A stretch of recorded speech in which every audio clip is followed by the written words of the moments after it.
نحمده ونستعينه ونستغفره نعوذ بالله من شرور أنفسنا ومن سيئات أعمالنا من يهد الله فلا مضل له ومن يضلل فلا هادي له أشهد أن لا إله إلا الله وحده لا شريك له وأشهد أن محمدا عبده ورسوله ونبي بعده اللهم صل وسلم وبارك على سيدنا مولانا محمد وعلى آله وأصحابه وذريته وأتباعه إلى يوم القيامة أما بعد.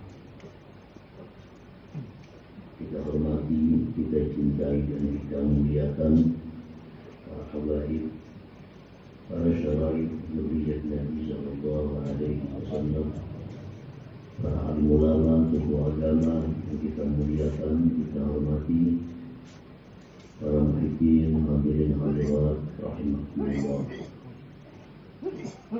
Pertama-tama kita bersyukur kepada Allah Subhanahu wa taala yang memberikan kita taufik, hidayah, inayah. Dengan demikian kita bisa kembali berkumpul bersama-sama di majlis yang penuh berkah dan rahmat ini. Mudah-mudahan selanjutnya Allah untukkan kita di alam surga. Kemudian salawat dan salam atas junjungan kita Nabi besar Muhammad sallallahu alaihi wasallam dan seluruh keluarga, para sahabat, dzurriyyah dan pengikut beliau hingga yaumil qiyamah. Para muhibbin rahimakumullah, kita masih mengkaji hikmah 247 dari Hikam Al-Athaiyah. Al-Imam Ahmad ibn Athaillah As-Sakandari rahimahullah nafa'ana bi'ulumihi wa asrari. Berkata Imam Ahmad ibn Athaillah rahimahullah, al-kain fil kauni walam yuftah lahu mayadinul ghuyub masjunun bi muhitatihi mahsurun bi haikali dzati. Pada minggu yang lalu sebagian sudah kita kaji. Lanjutannya adalah hikmah al-kain fil kaun, bermula manusia di dunia. Bermula manusia di dunia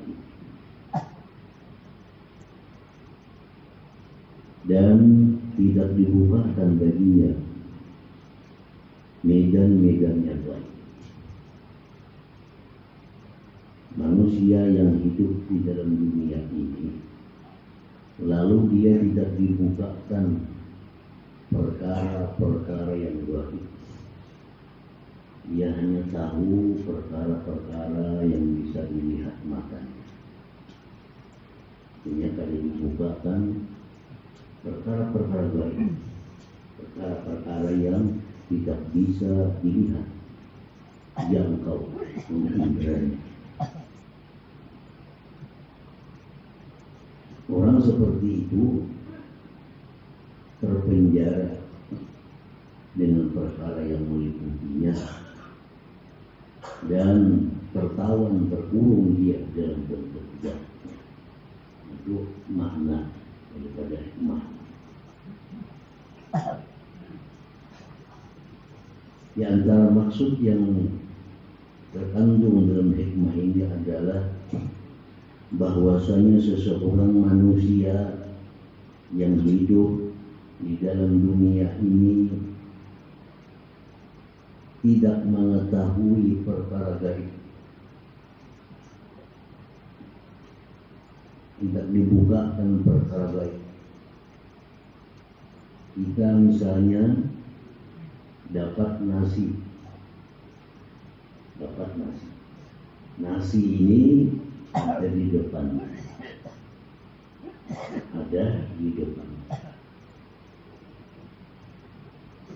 Di situ ada dua yang gaib yang ada di depan kita. Satu, dari mana datangnya nasi. Itu ada di hadapan mata. Dari mana datangnya nasi ini? Nah itu gaib. Gaib yang kedua, nasi ini setelah kita makan bakal kemana ini? Itu gaib.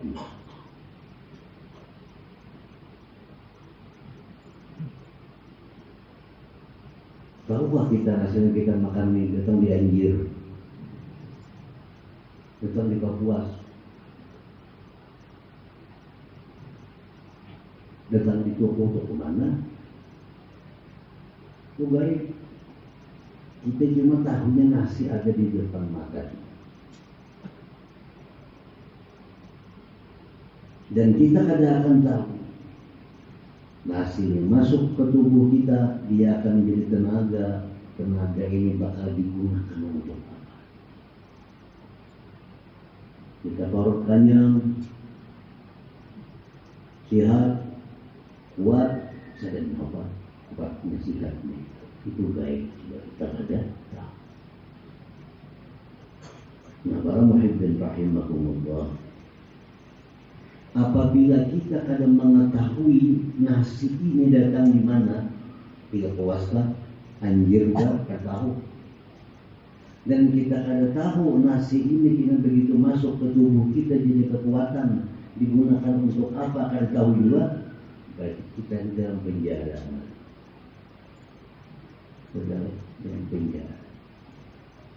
Dalam penjara mana? Dalam penjara haikal kita sendiri. Dalam bentuk kita ini sendiri. Orang dalam penjara mana tahu?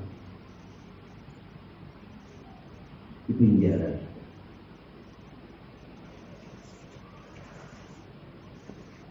Nah, supaya kita menjadi manusia yang bebas, merdeka, kita mestinya tahu nasi ini datangnya dari mana, yang ada di hadapan kita nih. Datangnya dari mana nasi?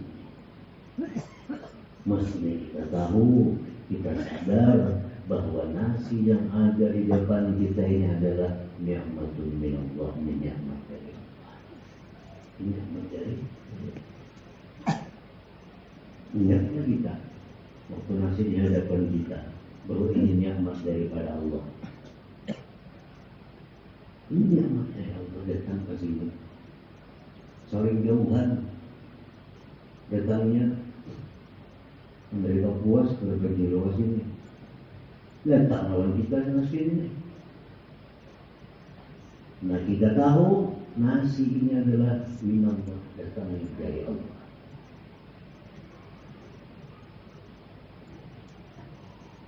Kemudian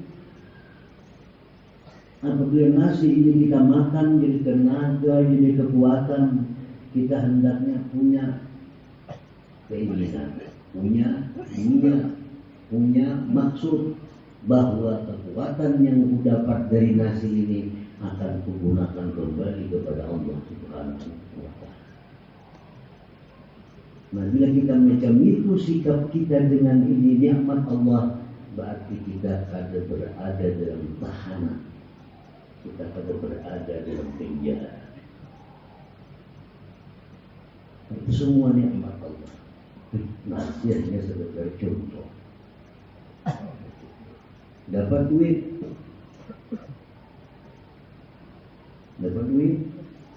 kita mesti menyadari, kita mesti mengetahui duit ini adalah minallah, ini dari Allah. Ini dari Allah. Di situ kita ada punya maksud, ada punya keinginan, ada punya kita. Duit ini akan kembali digunakan kepada Allah. Dan bila kita kalau macam itu, kita sudah ada di penjara lagi. Sudah ada di penjara. Nah, para muhibbin rahimahumullah,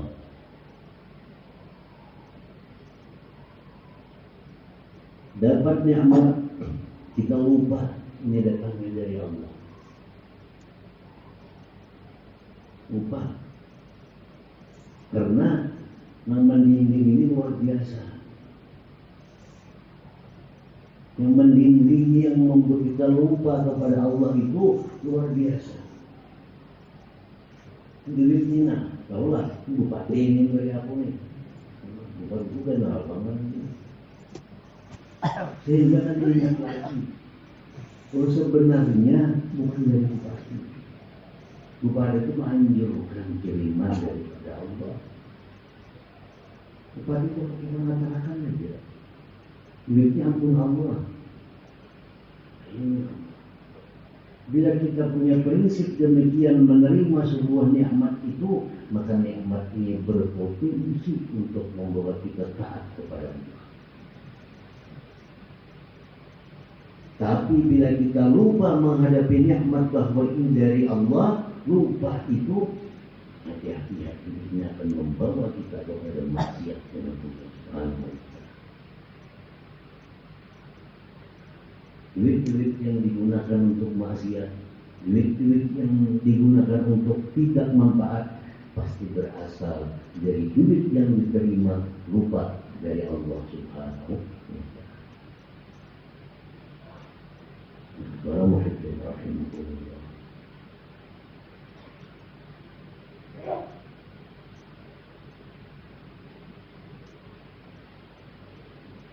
Qala ba'duhum, berkata sebagian ulama yang menjelaskan, yang memperluas daripada hikmah 247 ini,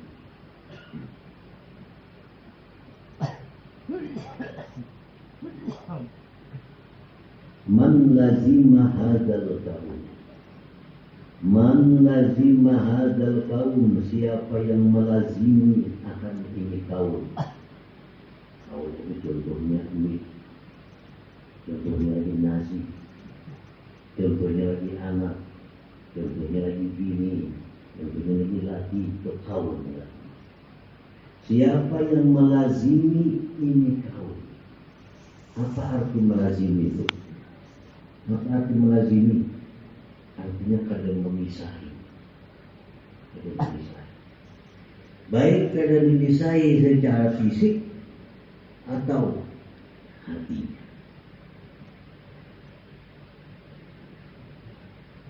Orang yang melazimi ini kaum, hatinya selalu terpikir anaknya, hatinya selalu terpikir lakinya kemana, selalu terpikir kawannya ini kemana, selalu terpikir suku ini kayak apa, selalu terpikir perumahan ini kayak apa. Lazimah melazimi kehidupannya. Selalu yang melazimi kehidupannya itu adalah kaum dunia. Anda guring kepikiran dunia, bangun guring kepikiran dunia, mbah makan kepikiran dunia, selalu kepikiran dunia. Ini namanya melazimi. Dalam bahasa agamanya melazimi. Artinya melazimi itu apa? Kadang memisahi, baik fisiknya atau pemikirannya.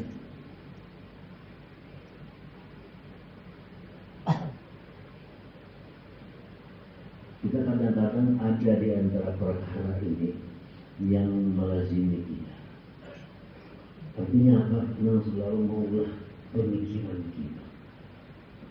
Ngabuli untuk pikiran, hendak makan terpikiran, hendak bahagia terpikiran, makin merasa sembahyang makin banyak untuk pikiran. Orang bukan ingat ya, orang sembahyang ingat tuh. Artinya apa? Dalam sembahyang pikirannya dunia. Ingat mana kunci? Oh sembahyang 2 rakaat ingat tuh, sujud lagi ingatnya. Nah ini karena orang ini dilazimi duit dunia. Man lazimah hadzal qaum, siapa yang melazimi ini dunia. Wa qasurat himmatuhu alaihi, dan pendek himmahnya, keinginannya atas dunia. Himmah itu pendek, cuma tentang dunia. Keinginannya cuma sugih, keinginan cuma dimuliakan orang, keinginannya cuma semua keinginan itu pindik pada dunia. Kada sampai keinginannya itu mendapatkan surga Firdaus. Kada sampai keinginannya itu kena masuk surga yang mulia. Kada sampai ke sana keinginan. Kalau sampai ke sana juga, tapi sampai nak lebih ingat, nak sampai. Maka disebut ada pindik. Barang siapa melazimi ingin dunia dan pendek keinginannya atas dunia,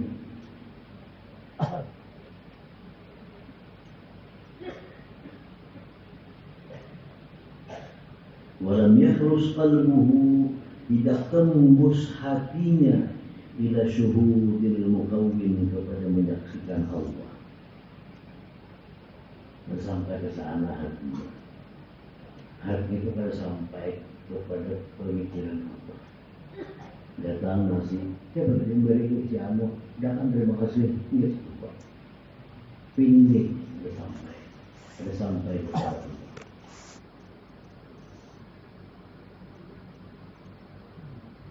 Nah, bahwa maka orang ini fi khatarin azim, dalam bahaya besar, min zawaril iman, daripada kehilangan iman, inda sakaratil maut, ketika menghadapi sakaratul. Nah, para muhibbin rahimahumullah, orang-orang yang pemikirannya tinggi hanya sampai dunia. Makanya kita disuruh, ada orang memberikan kenikmatan kepada kita, memberikan anugerah kepada kita. Apa kita disuruh? Mengucapkan jazakallah, semoga Allah tahu, semoga Allah memberikan engkau balasan. Ini tembus orang pemikiran. Ini tembus namanya. Jazakallah, semoga Allah memberikan balasan kepada engkau. Ini contoh orang yang mengetahui bahwa yang datang ini minallah, dari Allah, melalui pulang. Makanya ini jazakallah, semoga engkau dibalas oleh Allah. Maka masyarakat rumah ini dan itu dibalas Tuhan Taala.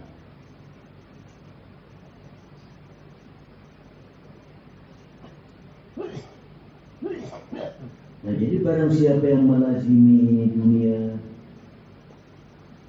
pemikirannya itu pindik atas dunia, pemikirannya cuma sampai untung berapa,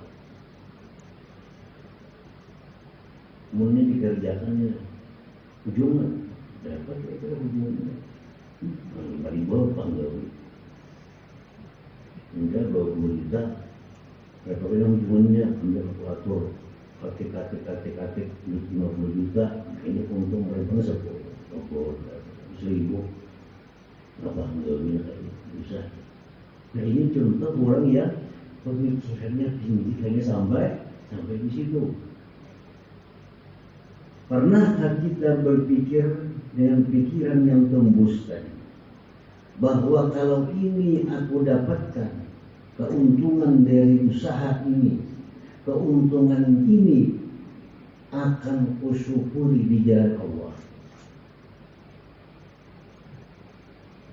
Nah, bila kita punya prinsip demikian, berarti kita punya hati yang tembus. Ini bagus juga ya. Ini bagus, ada pekerjaan. Ini untungnya ini untungnya 10 juta. Kemudian cuma 100 juta. Untung 10 juta. Nah, pas aku nih anak-anak sekolah keluar kitab. Saya untuk bayar ini. Nah, ini contoh orang yang tembus pandangan. Artinya keuntungannya yang diberikan Allah itu dia gunakan kembali untuk Allah. Dia gunakan kembali untuk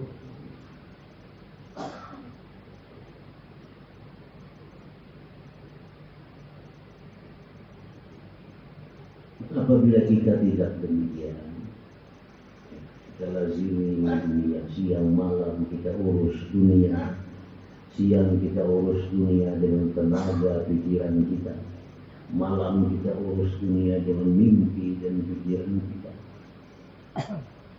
Kadang-kadang sembahyang pun keingatan pokok menambah pokok, sembahyang pun kadang-kadang keingatan perumahan yang jadi perumahan. Nah ini menunjukkan begitu melaziminya dunia kepada diri. Dimanapun dunia berada, ada pisah dunia. Sehari saja menghadap kiblat, tatap pikiran ke dunia. Karena itulah yang melazimi dia. Yang melazimi dia.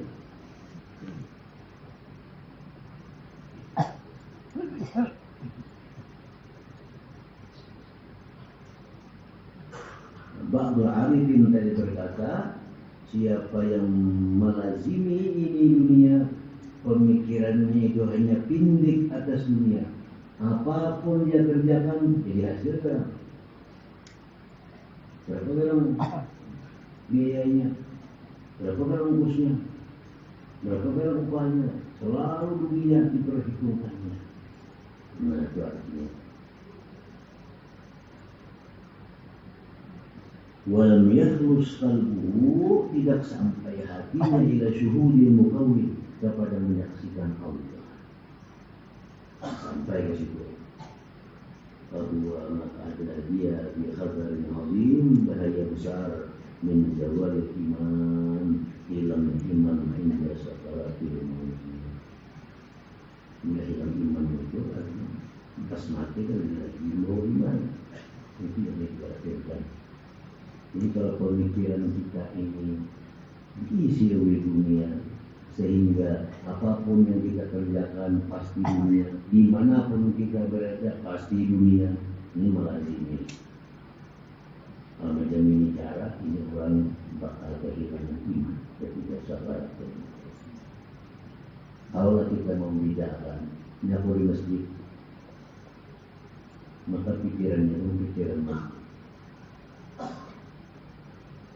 Ini pikiran ini di masjid, tapi di kantong bunyi berusaha HP. Kata-kata itu matahari HP itu. Ini contoh orang yang melazimi HP ini bunyi punya di kepala. Ini contoh yang melazimi. Dia bila mati buat berkegala hatinya itu.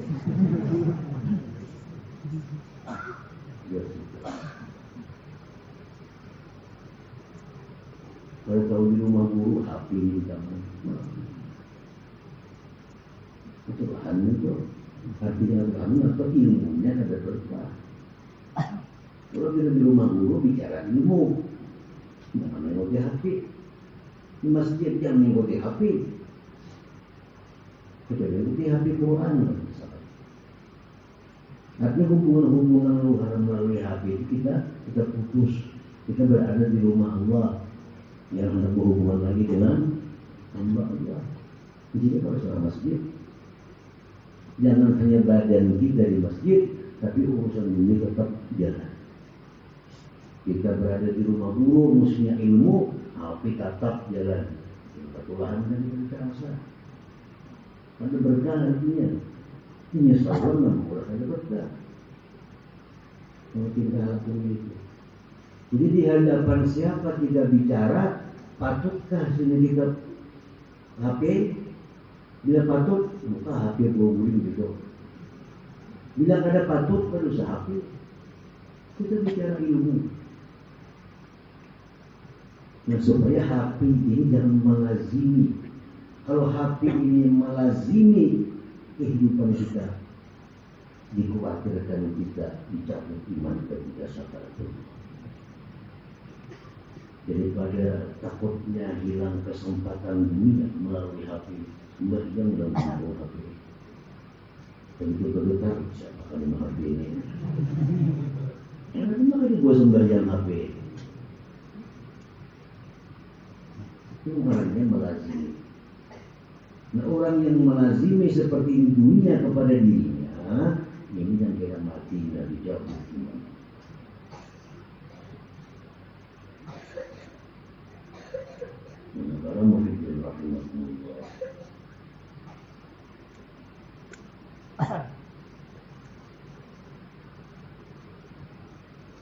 Waqala ba'duhum, dan berkata lagi sebagian orang arif, man lam yashhad bi'ala Allah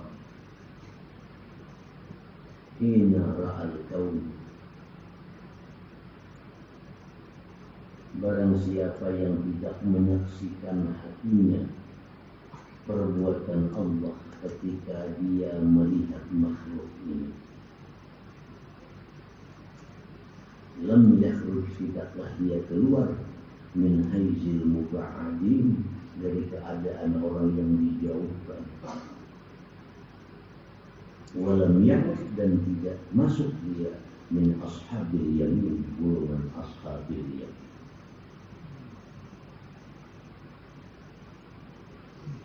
Ashabil yamin golongan yang paling rendah, yaitu hanya golongan salikin, dengan golongan mukarrabin.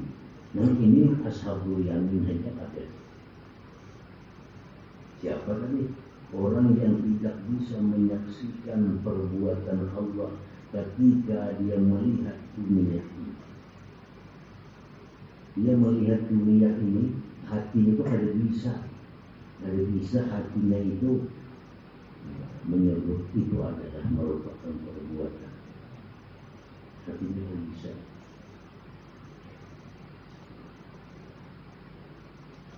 Maka ini orang dijauhkan dan tidak digolongkan dengan ashabul yamin. Ashabul yamin itu golongan yang paling rendah.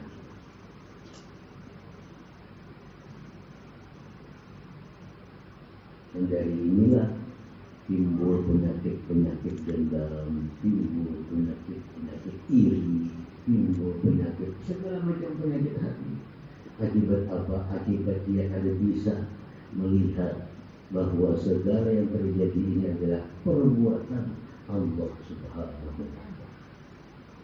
Kalau hatinya sudah bisa demikian melihat bahwa itu perbuatan Allah, nah maka selamatlah daripada ini dan mimpi dua Allah, mimpi dua Allah, diri lawan Allah mau lagi, karena dia melihat, hatinya melihat, yang dia lihat adalah semua perbuatan Allah Subhanahu wa Ta'ala, supaya kita masuk dalam golongan ashabul yamin.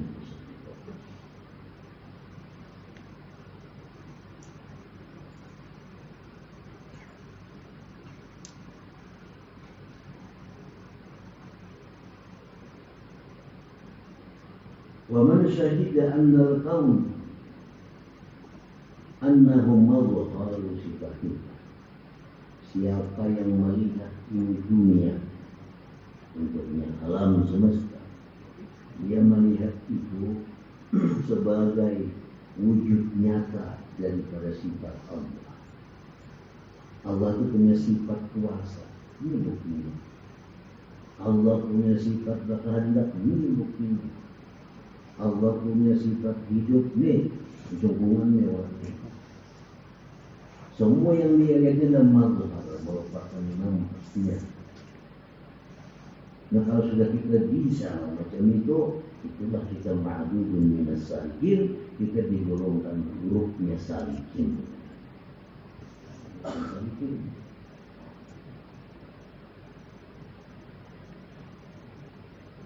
Orang siapa yang menyaksikan bahwa alam semesta ini adalah merupakan wujud atau penampakan daripada sifat-sifat Allah, maka dia masuk golongan salikin. Dia ada lagi melihat bahwa itu fi'il Allah, perbuatan Allah, naik ke atas, bahwa dia melihat adalah merupakan penampakan daripada sifat-sifat Allah.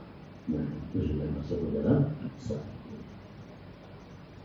Wa man syahida annal kaun, barang siapa yang sudah melihat bahwa ini dunia, annahu mawjudun, ada billah, dengan Allah, bahwa minal wasilin, itulah dia orang yang sudah sampai ilmunya, orang yang arif dengan Allah. Dia melihat dunia ini bukan lagi pikir Allah, dia melihat dunia ini bukan lagi sebagai penampakan dari sifat-sifat Allah, Tapi dia melihat dunia ini bisa demikian bila dengan Allah. Nah kalau demikian sudah hati kita sudah masuk golongan hari.